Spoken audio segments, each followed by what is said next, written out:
तो सभी जानते हैं कि राम को 14 साल का वनवास हुआ था। इस वनवास के बाद जब वह लौटे तो अयोध्यावासियों ने घी के दिए जलाकर उनका स्वागत किया। इसी के बाद से इस दिन को दिवाली के त्योहार के तौर पर मनाया जाने लगा।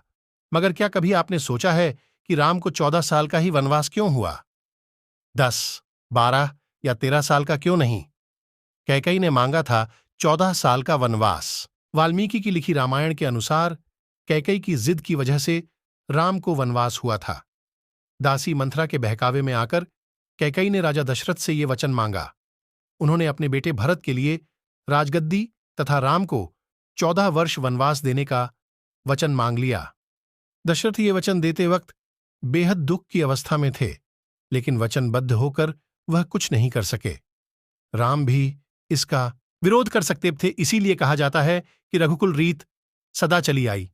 प्राण जाए पर वचन न जाए, इसलिए 10 या 12 नहीं मांगे गए थे। 14 साल कैकेयी ने राम के लिए 10, 12 या 13 नहीं बल्कि 14 साल के वनवास पर भेजा था, क्योंकि वह इससे जुड़े प्रशासनिक नियम जानती थीं। त्रेता युग में उस समय यह नियम था कि यदि कोई राजा अपनी गद्दी को 14 साल तक छोड़ देता है तो उसका शासन अधिकार खत्म हो जाता है। इसी नियम की वजह से दुर्योधन ने पांडवों के लिए 12 वर्ष वनवास और 1 वर्ष अज्ञातवास की बात रखी थी,